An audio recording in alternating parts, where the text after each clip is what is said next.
여러분 안녕하십니까? 8월 20일 화요일 뉴스투데이 강원입니다. 강원도의 주요 현안 사업들의 성적표가 곧 공개됩니다. 이 동서고속철 사업과 국제 컨벤션 센터 사업, 그리고 강원도청사 이전 작업 등이 가시권에서 진행 중인데요. 이재규 기자가 취재했습니다. 강원도의 30년 수건 사업이던 춘천 속초 동서고속철도 사업 추진 여부가 빠르면 이번 주 결정됩니다. 기획재정부는 이번 주에 총사업비 심의위원회를 개최할 예정입니다. 위원회에서 총사업비 심의가 마무리되면 올해 안에 기본 설계를 시작할 수 있습니다. 하지만 총사업비가 기존 예상보다 3천억 원 정도 늘어난 2조 4,015억 원에 달해 기재부가 한국개발연구원에 연구 용역을 또 맡길 수도 있습니다. 그렇게 되면 사업은 또 반년 이상 지연될 우려가 큽니다.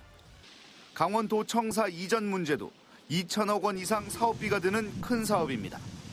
도청 본관 건물의 안전등급이 C등급으로 나온 데다 공무원 수에 비해 공간이 좁아 보수와 이전 얘기가 오래전부터 나왔습니다. 현재 보수냐 이전이냐를 놓고 각종 의견이 나오고 있는데 춘천 이외 지역으로의 이전은 없다는 방향 정도만 결정된 상태입니다. 지금 현 위치에 다시 짓거나 아니면 춘천 시내에서 춘천 관내에서 적절한 부지를 찾아서 옮기는 방안을 검토 중에 있고요. 레고랜드 사업 부지에 들어설 강원 국제 컨벤션 센터 건립 사업도 지켜볼 사안입니다. 현재 1차 관문인 산자부 심의를 통과했습니다. 강원도는 이달 안에 행안부 타당성 조사를 의뢰하고 올해 안에 중앙투자심사를 마무리한다는 계획입니다. 동서고속철부터 컨벤션센터, 강원도청사 이전 문제까지 강원도가 이 현안들을 어떻게 처리할지 늦어도 올해 안에 모두 판가름 날 전망입니다. MBC 뉴스 이재규입니다. 양양 지역을 제외한 도내 동해안 해수욕장이 모두 폐장했습니다. 피서객 2천만 명 달성을 목표로 했지만 지난해 1,809만 명보다 더욱 감소했습니다. 배연환 기자가 보도합니다. 해수욕장은 폐장했지만 늦더위를 식히려는 피서객들이 바다를 찾았습니다.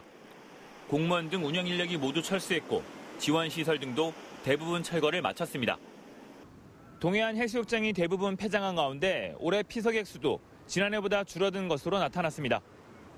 양양을 제외한 동해안 해수욕장이 문을 닫은 가운데 올해 피서객은 1,786만 명으로 지난해 1,809만 명보다 1.3% 줄었습니다. 지난 2015년 2,578만 명에서 해마다 줄어들고 있습니다. 올해 처음 야간 개장을 한 속초시는 286만 명으로 41% 늘었고 동해시가 182만 명으로 3.2%, 고성군은 154만 명으로 1.9% 늘었습니다. 동해안 최대 피서지인 강릉 지역에는 610만 명이 찾았지만 지난해보다 7.9% 줄었고 삼척시는 311만 명으로 1% 줄었습니다. 오는 25일 폐장하는 양양 지역 해수욕장 피서객은 240만 명으로 20.4% 줄었습니다. 피서객들이 해외여행이나 대형 물놀이 시설 등으로 분산되고 바가지 요금이나 피서 형태 변화도 감소 원인으로 꼽히고 있습니다. 특정 테마로 된 여가 활동의 장을 제공한다든가 다양한 놀거리, 먹거리, 나이트 라이프가 함축된 패키지 관광상품, 특화된 차별화된 관광상품을 동해안 해수욕장의 관광객을 끌어들일 수 있는 새로운 전략을 마련하지 못하면 피서객 감소 추세를 막기 어려울 것으로 예상됩니다. MBC 뉴스 배연환입니다. 강릉시 의회가 안인 화력발전소 건설 사업에 대한 행정 사무조사를 하기로 어제 의결했습니다. 이르면 다음 달쯤 조사를 시작할 전망이지만 법적 구속력이 약해 실효성 여부는 좀 더 지켜봐야 할 것으로 보입니다. 이용철 기자가 보도합니다. 없으므로 가결되었음을 선포합니다. 강릉시 의회가 안인 석탄 화력발전소 건설 사업에 대한 행정사무조사 안건을 통과시켰습니다. 일부 의원들이 반대할 것이라는 예상과 달리 만장일치로 가결됐습니다. 강릉시 의회는 안인 화력발전소 건설 인허가에 대한 강릉시 행정의 공정성과 투명성을 확인하고 논란이 많은 해상공사에 대해 조사할 계획입니다. 이번 회기 내에 이 조사 안건을 어디서 다룰 것인가 하는 부분들을 특위를 결정을 하고 그 인원과 대상도 결정을 하고 가능하면 이번 회기가 끝나는 즉시 특별위원회를 소집을 해서 안인혈액발전소 공사에 대한 여러 가지 문제를 제기했던 안인어촌계는 시의회의 이번 결정을 반겼습니다. 어민 쪽에서는 이제 환영합니다. 저희들도 이제 이때까지 준비한 자료라든가 이런 부분에 대해서 적극적으로 자료를 드릴 거고, 그래서 그 부분에 대해서 의원님들한테도 적극적으로 이렇게 말씀을 드리도록 하겠습니다. 하지만 행정사무조사의 법적 구속력이 약하고 대상과 범위에도 법적 다툼의 여지가 있어 행정사무조사가 제 몫을 다할 수 있을지 주목되고 있습니다. MBC 뉴스 이용철입니다. 시민 정책 제안 온라인 플랫폼인 춘천의 봄의 대화가 성과를 내고 있습니다. 시민들이 온라인에 올린 아이디어가 직접 실현되면서 새로운 시민 참여 정책 시스템으로 떠오르고 있는 겁니다. 백승호 기자가 보도합니다. 춘천 공지천 자전거도로입니다. 보행자와 자전거의 충돌 사고를 막기 위해 안전 표지판이 설치됩니다. 시간이 지나면서 흐릿해졌던 도로 구분 선도 다시 선명해졌습니다. 그런데 이런 변화는 한 시민이 온라인 소통 플랫폼을 통해 제안하면서 이뤄졌습니다. 춘천시청 홈페이지의 봄의 대화 코너입니다. 시민들이 자유롭게 글을 올릴 수 있고 50명의 공감을 받으면 공론화가 이뤄집니다. 공지천 자전거길 개선도 공론화 과정을 통해 시청 담당 부서가 제안을 채택한 경우입니다. 봄의 대화는 지난 6월부터 시작됐는데 벌써 만천리 백로 번식지 관리와 불합리한 동 경계선 수정 등 4가지 시민 제안이 채택됐습니다. 한마디로 시민들이 직접 춘천시에 정책을 제안하고 제안이 합당하다면 정책에 반영되는 시스템입니다. 공론화 과정에서 다른 시민들도 여러 가지 의견을 올릴 수 있습니다. 시민들이 좀 자발적으로 또 적극적으로 참여할 수 있는 그런 참여민주주의의 어떤 큰 틀이 마련되는 것 같습니다. 춘천시는 1억 5천만 원의 국비를 확보하고 음성 문자 전환 시스템과 시정 토론회 등의 콘텐츠와 소프트웨어를 확대할 예정입니다. 또 시민들의 우수 제안에 대해서는 최대 300만 원의 상금을 줄 계획입니다. MBC 뉴스 백수호입니다. 이 폭염에 배달 음식 시켜 드시는 분들 많으실 텐데요. 찜통더위 속에 배달 기사들의 체감 온도는 45도가 넘는다고 합니다. 이 폭염 수당이 이야기가 일부에서 나오고 있지만 이해관계가 복잡해서 도입은 쉽지 않아 보입니다. 보도에 정다혜 기자입니다. 35도를 웃도는 무더위에 긴팔, 긴바지, 목토시로 무장한 배달기사. 여기에 헬멧까지 쓰면 체감온도는 45도가 훌쩍 넘습니다. 엘리베이터가 없는 곳에서 주문이 들어오면 포장 음식을 들고 직접 계단을 오릅니다. 찜통더위에 금방 숨이 차오르고 땀이 흐릅니다. 연일 이어지는 폭염에 음식 배달 주문이 급증하면서 신호대기 중에도 밀려드는 주문콜을 수시로 확인합니다. 일단은 폭염이나 비가 왔었을 때 경우 같은 경우는 눈이 오거나 그럴 때는 항상 주문이 밀리기 때문에, 그리고 독촉 전화도 많이 오기 때문에 거기에 대해 고용노동부의 5개 작업 중지 권고 온도인 35도가 넘는 날이 이어지고 있지만 배달기사들에겐 남의 이야기일 뿐입니다. 오히려 폭염 때 배달 주문이 느는 경우가 많은데 배달원 노조는 작년부터 폭염 수당을 요구하고 있습니다. 이런 가운데 한 배달앱 서비스 업체가 업계 최초로 폭염 수당을 수도권 등에서 시범 도입했습니다. 밖의 기온이 33도 이상 넘어갈 경우에 건당 폭염 수당을 500원씩 본사에서 부담해서 적용하고 있습니다. 하지만 이해 당사자가 워낙에 많아 일괄 적용은 쉽지 않습니다. 배달 대행 업체, 음식점, 소비자 중 누가 얼마나 폭염 수당을 부담해야 하는지 따지기 어렵고 배달원의 근로 형태나 소득뿐 아니라 영세업자가 많은 음식점 부담까지 고려해야 해서 절충안 찾기가 쉽지 않아 보입니다. MBC 뉴스 정다혜입니다. 도내 어촌 계장 10명 중 6명은 어촌이 쇠퇴하고 있는 것으로 인식하고 있는 것으로 나타났습니다. 강원연구원이 지난해 12월 동해안 6개 시군 74개 어촌 계장을 방문 면접 조사한 결과 63.5%가 어촌이 쇠퇴하고 있다고 답했습니다. 그 원인으로는 급속한 고령화 진전이 53.2%로 가장 많았고 경제활동 기반 악화가 23.4%로 그 뒤를 이었습니다. 어촌 일자리 확대 방안으로는 43.2%가 해양 레저 관광 분야 일자리 확대를 꼽았습니다. 설악산 오색 케이블카 사업에 대한 환경 영향 평가 심사 결과 발표를 앞두고 조속한 사업 추진을 요구하는 목소리가 높아지고 있습니다. 한국지체장애인협회는 어제 성명서를 내고 친환경 설악산 오색 케이블카는 장애인은 물론 어린이와 노인 등에게 문화 향유의 권리를 보장하는 것으로 환경 영향 평가 동의를 요청했습니다. 또 청와대 홈페이지에서는 오색 케이블카 설치를 바라는 국민청원이 접수돼 국민들의 동의를 받고 있습니다. 한편 설악산 오색 케이블카 추진위원회는 오는 27일 청와대 앞 분수대에서 케이블카 설치를 촉구할 예정입니다. 태백시가 추진하고 있는 1,500명 수용 규모의 교정시설 유치 움직임이 속도를 내고 있습니다. 류태호 태백시장은 지난달부터 법무부 관계자들이 태백시를 방문해 최종 검토 대상지 3곳을 둘러봤으며 법무부 부지선정위원회의 공식적인 의결과 예비타당성 면제 승인 등의 중요한 행정 절차가 남았다고 설명했습니다. 태백시는 올해 1월부터 교정시설 유치위원회를 가동해 지난 4월 법무부에 주민 11,676명의 유치동의 서명을 받아 법무부에 제출했습니다. 새학기 개학과 동시에 고등학교 3학년 학생부터 무상교육이 실시됩니다.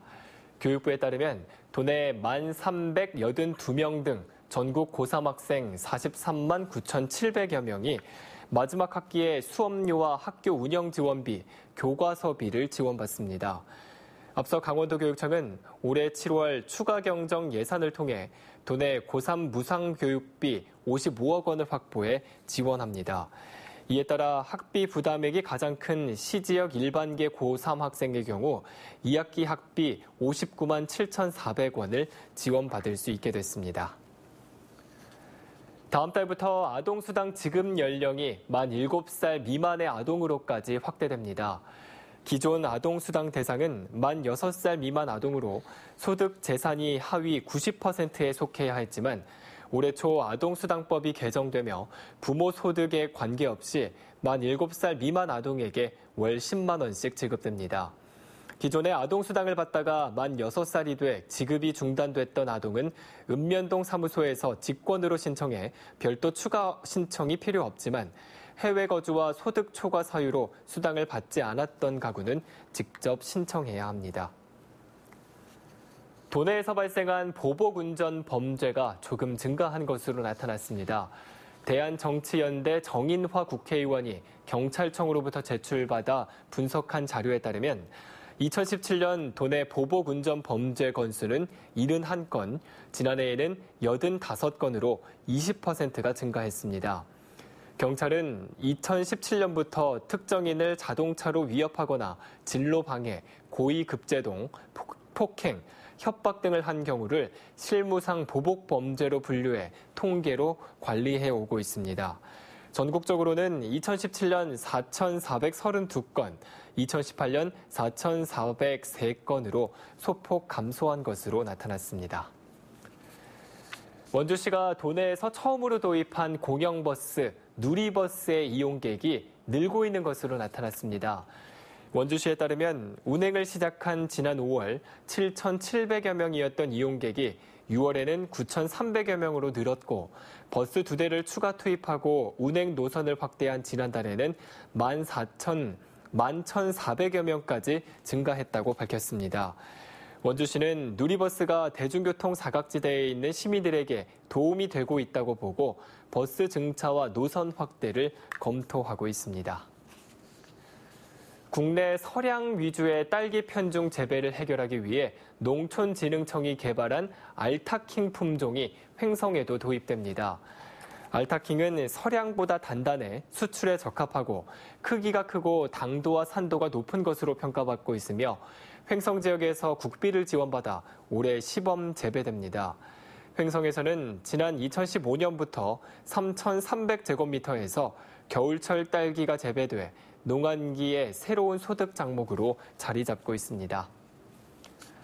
삼척시가 폐산업시설인 세광 엠텍 공장을 활용해 문화재생 사업에 나섰습니다.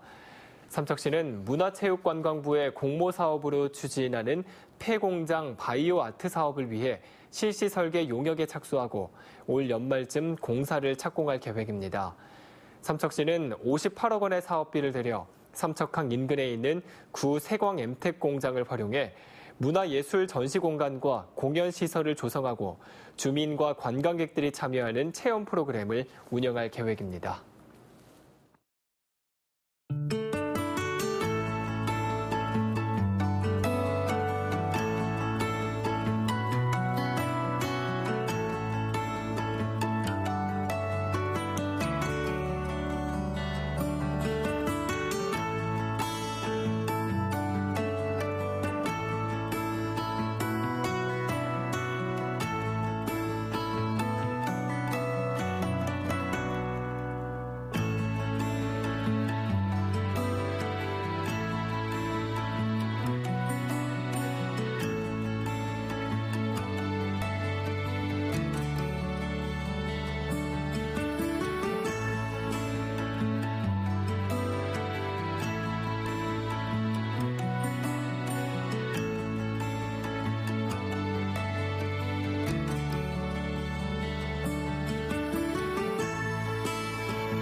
가족 합창단과 소년, 소녀 합창단 등이 참여하는 온세대 합창 페스티벌이 오는 23일 사전 공연을 시작으로 춘천 곳곳에서 9일 동안 이어집니다. 올해로 4번째 열리는 온세대 합창 페스티벌은 어린이부터 어르신까지 남녀노소가 참여하는 합창 축제입니다. 특히 춘천역 야외 무대와 공연 등에서 이 가족 합창단의 버스킹 공연이 펼쳐지고 27일에는 춘천문화예술회관에서 14개 팀이 개막 연주를 펼칠 예정입니다. 인제군은 2010년 행정안전부 특수상황지역 개발 사업에 신규 사업 5개소가 선정됨에 따라 128억 원의 국비를 확보했다고 밝혔습니다. 이번에 선정된 사업은 용늪 대바위 마을과 하늘 내린 어린이 문화센터, 소득 2배 두바퀴 공원 조성 등 모두 5개 사업입니다. 인제군은 지역 현안에 국비가 확보됨에 따라 행복도시 인재 실현을 위한 사업에 탄력이 붙을 것으로 기대하고 있습니다. 홍천군은 2019년 풍요로운 마을 만들기 사업 추진 마을에 다음 달까지 역량 진단 컨설팅을 제공하기로 했습니다. 풍요로운 마을 만들기 사업은 마을 단위의 공동체를 활성화하기 위한 마중물 역할을 하는 재료비를 지원하는 것으로 올해 홍천 지역 53개 마을이 대상입니다. 이들 마을에 대해서는 전문 컨설팅 업체가 방문해 마을 주민과 면담과 토론을 거쳐 마을 발전의 기본 방향을 설정하게 됩니다. 양구 농특산물을 판매하는 인터넷 쇼핑몰 양구몰이 추석을 앞두고 특가 판매 기획전을 진행합니다. 다음 달 15일까지 진행되는 이번 기획전은 30개에 달하는 입점 기업의 매출 증대와 판로 개척, 양구몰의 브랜드 인지도 향상을 위해 마련됐습니다. 특가로 판매되는 제품은 차례용 나물 세트와 시래기, 산호박 찐빵, 오미자즙 등입니다. 이상으로 뉴스투데이 강원을 마칩니다. 시청해주신 여러분 고맙습니다.